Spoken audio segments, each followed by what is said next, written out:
Great. Okay, great. So it was my pleasure to introduce Boris Keil, who's a professor in the Department of Life Science, Engineering, and Institute of Medical Physics and Radiation Protection in Gießen, Germany. So for many years, Boris was our engineer here at the Martinos Center, both as a postdoc and with me in the Myers group, and later as faculty, and developed and maintained with asthma the highly sensitive RF coil arrays we use daily in 7 Tesla. I have to say, once Boris got access to the 3D printer, he was able to really take the RF coil design to the next level.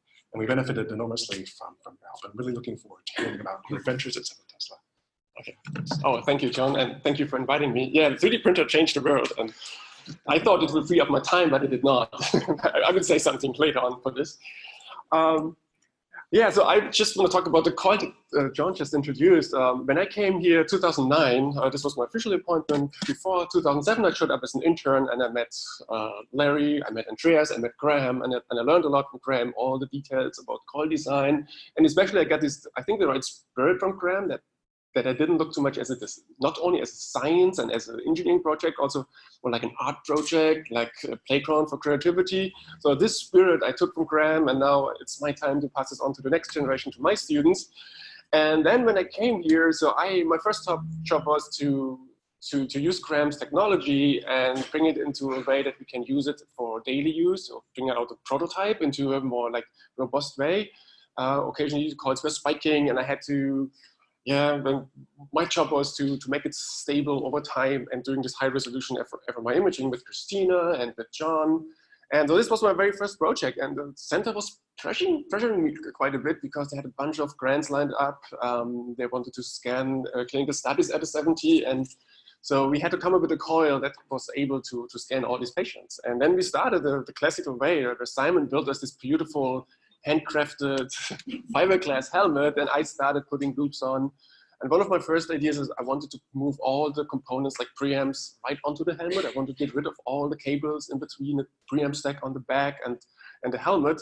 So then we started just handcrafting this helmet, and it was of course pre 3D printing time.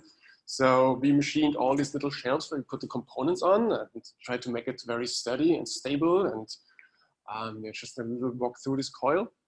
So that's where the preamps live and all the components live. And of course, we thought a lot about the cabling and how we deal with cable currents and cable traps. So we put them also in a shelf and try to neatly line them up and soldering carefully and, cable up the whole thing. And at the end, this was the back end, and we just merged the back end with the coil, and slowly the whole thing grew together. But it gave me really, I think I was working this night and day for months in order to get this coil going. And, but the coil survived 10 years in the center. I think just last year, you guys retired the coil and replaced it by more like a modern system. This was the coil. Then we put on the housing covers, we covered everything up. And again, we got this incredible, beautiful image. I think this is one from Christina's image. It's a 750 micro ISO fMRI image. It shows the default network, and we were quite happy that we were able to achieve this incredible high resolution image on the 70 Tesla. And from there on, many people and many researchers use this coil in order to run their studies. And then in the meanwhile, the 3D printer came across. They were commercially available. They became kind of cheap to get. And we started to change our way, or the paradigm, how we think about coil building. So we started to design everything. We had to learn how to, being an industrial designer, how to work out these anatomically shaped curves.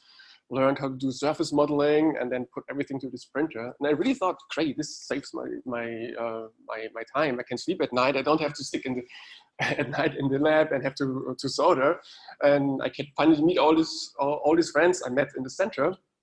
And it's very tempting to think like this now.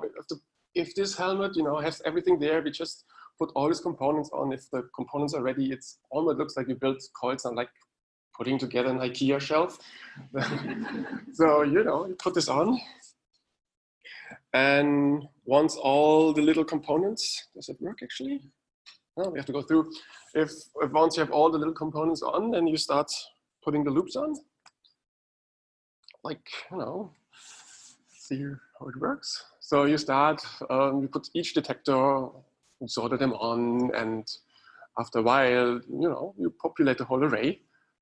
And it was so much faster than before. In the olden days, we were literally drawing sketches onto the helmet and try to find the right position. Now we have all the details on. The helmet already tells you what's the amount or what's the right overlap for these loops. And then after a while, you just complete the whole helmet. I really thought this is a great thing, and it will free up a little bit my time, but Larry had other thoughts with me. So he said, oh, great, now that's become so easy. Let's step up the complexity of the coils. Let's do way more complicated things. And this is 2 minutes later, we have the coil ready, but then we decided to build more complicated coils, like mechanically complicated. We got a bigger 3D printer. And at the end, so we managed also to build this. This is the CAD model, and then when it's 3D printed, it almost looks like we designed it. And also the inside is way more complex than we ever built coils. And we also use this for 70s, coil, this technology.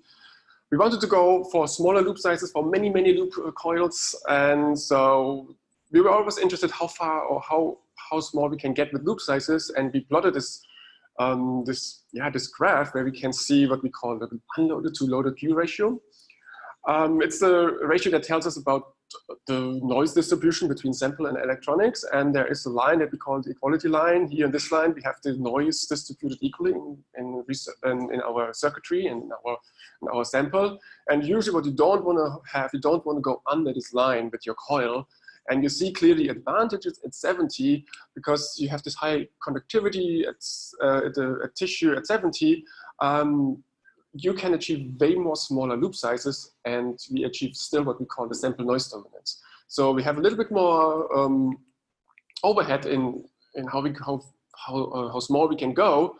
And now Larry and with the Berkeley guys, he's building right now this 128 channel coil, and our graphs tells us it should be doable. It's at 3T it probably would suck, but here it's actually quite okay.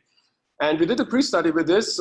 We started a very small loop coil just for the motor cortex, localized, just 30 centimeter loop sizes. Again, we used our 3D technology. We modeled everything nicely. We have the target there that we want to, capture with our coils. In this example, we want to see the motor cortex in very high resolution.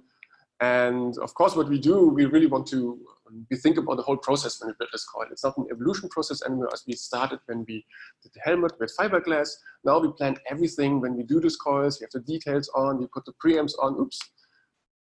Oh, does it go backwards? Not really, right? Hold on. It jumped. Okay, I'm back, sorry. So we put the details on. We want to see each spot are they accessible with screwdrivers to tune everything in so we don't get any bad surprises later on. We have to remove the order of things. And then, we just built exactly how we developed the whole thing. And this is the final coil. It's everything neatly built. And again, our purpose is not just building prototypes. We want to build coils that last in clinical studies, that are stable over time, that we can do these incredible high resolution images. Okay. And here's just a walkthrough what we did with this coil.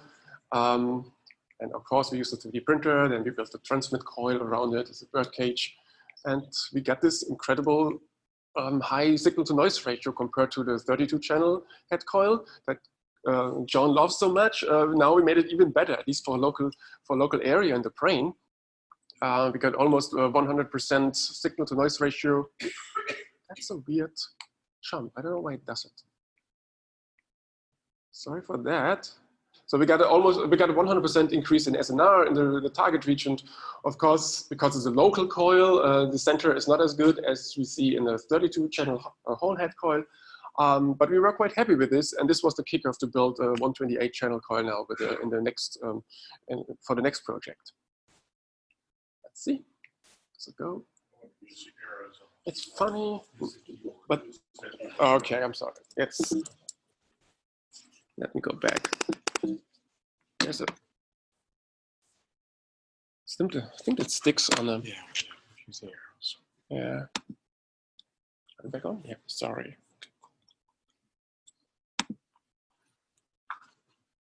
Just the pointer. Yeah, and here we're also interested, of course, when we do parallel imaging, what's the encoding power of the coil array, so what we express in terms of G factors and noise amplification. And here we can already see for this particular coil that I show you here, it's for the motor cortex coil that we really can step up the acceleration factor. We get we can go 1 unit higher by giving noise amplification, which is a lot in terms of parallel imaging. So we were quite happy with this. And we got this beautiful image. At least for the motor cortex, it's incredible, and 0.0 isotropic image resolution. And if you look very closely, we get this nice resolution here. And if you do simple finger tapping, we could go really for single subject-based analysis, and these are these high sensitivity functional maps. Yeah, that's what we do when we like to build these coils, and we want to go smaller loop sizes for many loop sizes, and we try to really crank up the gears in order to achieve better sensitivities. Like here, when we do SWI, we see this beautiful contrasts in our brain images. And then our next project we were working on, this was a 3D project. We wanted to build a 64 head neck coil. Siemens liked this a lot, so they made a product out of it for their Prisma magnet line. So what we tried to do now, we wanted to try to combine this or bring it to 7 Tesla. So we want to have a head neck, or we're going to run combined head neck studies. However, for 7 Tesla, the biggest problem is the transmit coil. And so we thought a bit how we can do transmit coils. And this was the first prototype. We just use a 16 channel with shoulder cuts. The only thing that always bothered me with PDX coils at 70, it's a separate structure. You have to pull it over the patient's head, and the patients usually don't like it. The patient compliance is not so great. So we came up with this idea. We want to integrate both structures into one single shell housing, that the coil almost looks like a 3D coil. You just have a top part, a bottom part, and then you just close everything. And this was what we were working on for the last 3 years. And this coil gave us an incredible hard time. We restarted the project 3 times. We had really problems to decouple these both structures which they see each other in this close proximity. Here's one of our first prototype that we tried to do. We weren't so quite happy with it. And here's basically our last prototype. And we're very close to get a first image. So next week we go to Christina to Erlangen to her scanner. And we want to squeeze out the very first image out of this coil. And we're very happy we're very excited to see the very first image. Yeah, and also here, I think this is probably 10 years old. This is where we're sitting around the first 64 head neck coil. I think it was 2010 maybe. And yeah, and this is me building something in a birdcage coil for 7 Tesla. Sometimes things break and you have to fix it, and you crawl in and you try to find the errors, and hopefully it's back on for the next study.